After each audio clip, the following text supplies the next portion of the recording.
بسم اللہ الرحمن الرحیم۔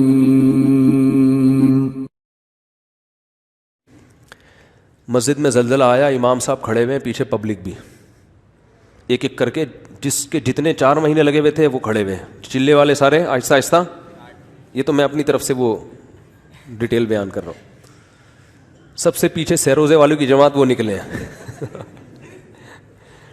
پھر تھوڑا مضبوط ایمان تھا چلے والوں کا، ایک ایک کر کے وہ بھی کھسکے، پھر 4 مہینے امام صاحب اکیلے کھڑے ہوئے ہیں نا، زمین کانپ رہی ہے اور کھڑے ہوئے نماز پڑھ رہے ہیں۔ لوگ کہہ رہے ہیں یہ دیکھو بہادر آدمی، یہ ہے اللہ پہ ایمان، زلزلہ آیا مگر ذرا بھی ڈر نہیں لگا۔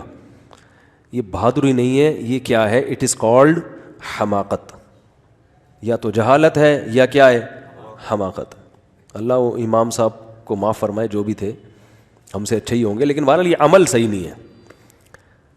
نبی صلی اللہ علیہ وسلم نے فرمایا نماز کی حالت میں، صحیح حدیث ہے، اگر سانپ نظر آئے سانپ مارو پکڑ کے، کیا کرو؟ توڑ دو نماز بھائی، سانپ کو پکڑ کے مارو، صحیح حدیث ہے۔ یہ نہیں فرمایا کہ چونکہ تمہارا اللہ سے کنیکشن بحال ہوا ہوا ہے، اب تم اللہ کی حفظ و امان میں آئے ہوئے ہو، اب اگر تم نے سانپ کی طرف توجہ دی تو یہ اس کی علامت ہے تم اللہ سے نہیں ڈرتے، تم کس سے ڈرتے ہو؟ سانپ سے۔ کھڑے رہو وہیں پہ، تو دھوتی دھلائی والا واقعہ ہو جاتا میرے بھائی۔ وہ ایک انگریزوں کے دور میں، انگریز جو ہے نا فوج میں مسلمانوں کو زیادہ ترجیح دیتا تھا، خاص طور پہ پٹھان لوگوں کو وہ فوج میں زیادہ بھرتی کرتا تھا۔ اس پہ کسی نے شکایت کی، ہمارے حضرت یہ واقعہ بیان کرتے تھے، دوسری میں نام نہیں لوں گا اس قوم کا، خام میں بیان میرا سب لوگ ہی سن رہے ہوتے ہیں۔ تو ایک دوسرے مذہب کے کسی شخص نے کہا کہ انگریز سے کہ تم فوج میں ان کو مسلمانوں کو رکھتے ہو اور خاص طور پر یہ پٹھان لوگوں کو فوج میں رکھتے ہو، ہم لوگوں کو کیوں نہیں رکھتے؟ ہمیں بہت کم رکھتے ہو۔ انہوں نے کہا یہ بہادر ہیں، تم میں بہادری نہیں ہے، تم میدان میں بھاگ جاتے ہو، یہ وفا کرنے والے لوگ ہیں، میدان میں لڑتے ہیں۔ اس نے کہا نہیں سر، ہم بھی بہادر ہیں، امتحان لے لیں۔ اس نے کہا ٹھیک ہے۔ تو پہلے کسی پٹھان بھائی کو بلایا جو اس کی آرمی میں تھے، ان کو کھڑا کیا اور اس سے کہا کہ ہم آپ کا ہیٹ پہنائی اور کہا ہم آپ کا نشانہ لیں گے ہیٹ کا۔ تو انگریز نے نشانہ لیا، سر سے ہیٹ اڑ گئی اور وہ فوجی اسی طرح آرام سے کھڑا ہوا ہے۔ تو اس دوسرے مذہب والے کو کہا دیکھو کیسا بہادر ہے۔ اس نے کہا ٹھیک ہے سر، میں کر لیں، میں بھی تیار ہوں اس کے لیے۔ تو وہ دھوتی پہنتے تھے وہ لوگ، تو دھوتی پہن کے کھڑا ہو گیا اور سر پہ کیپ پہنی، گورے نے سے نشانہ لیا، کیپ اڑ گئی، وہ بندہ کھڑا ہوا ہے آرام سے۔ گورے نے کہا ویل ڈن، ایسے ہی کرتے ہیں نا، ویل ڈن یار، ہم تو سمجھ رہے تھے تم بہادر نہیں ہو۔ گورے نے اپنے کسی فوجی سے کہا اس کو کیپ کے پیسے دے دینا، اس کی کیپ ضائع ہو گئی ہے، کیپ کے پیسے۔ تو اس نے کہا حضور دھوتی دھلائی کے پیسے بھی دے دیے گا، کیپ کے ساتھ ساتھ دھوتی کی دھلائی کے پیسے بھی اگر ساتھ ہو جائیں، بیڑا غرق ہو گیا نیچے کے معاملات صحیح نہیں ہیں، دھوتی دھلائی کے پیسے بھی چاہیے۔ تو کیا بات چل رہی تھی یار؟ کیا کہہ رہے ہیں؟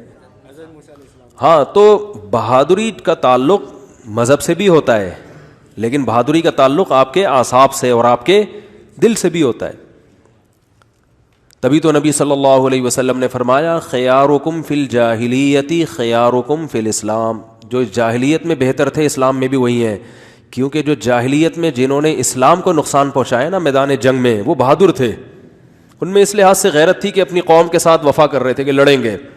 جب ادھر کنورٹ ہو گئے تو ادھر وفا کی انہوں نے، اور جو بزدل ہوتا ہے نا ادھر کا نا ادھر بھی ٹینشن، ادھر آ گیا تو ادھر بھی ٹینشن۔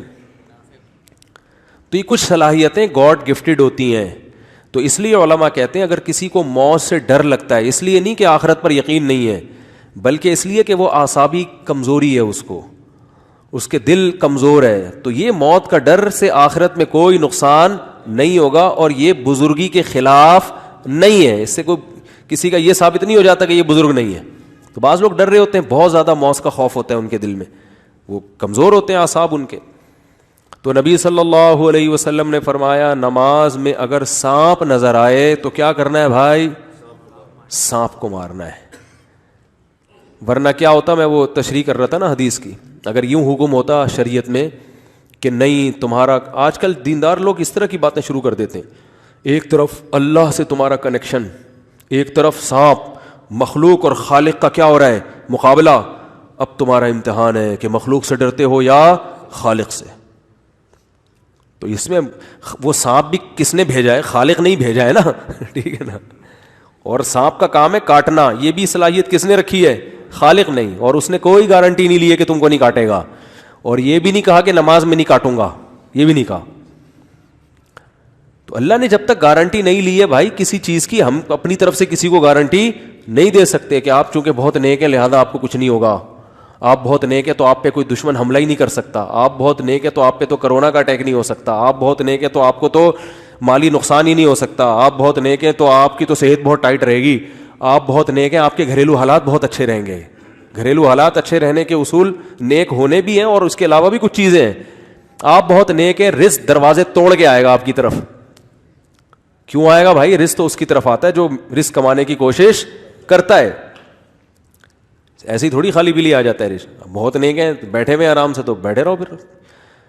اس لیے تو کہتے ہیں رزق حلال یہ فرض عین ہے, یہ کمانا. تو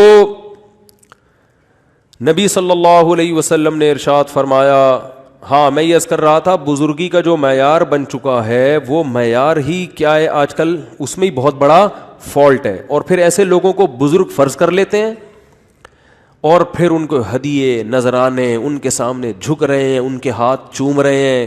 کوئی اس لیے کسی سے عقیدت کر رہا ہے اس کی شکل بہت اچھی ہے, کوئی اس لیے کسی سے عقیدت کر رہا ہے کہ جی یہ درود شریف بہت زیادہ پڑھتا ہے.